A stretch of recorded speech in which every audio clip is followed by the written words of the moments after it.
Don't tell me about Oka. I've said we will deal with those who come to us.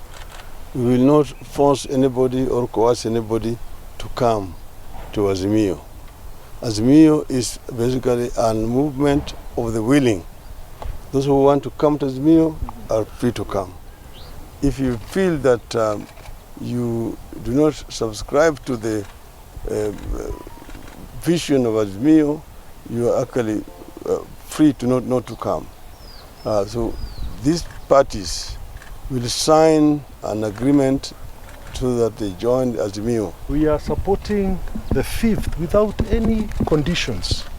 We believe we are safe under Raila Amolo Odinga, not just as a community, but as a country. Yes. And we support him without any conditionalities. That's what it is, because we believe in him.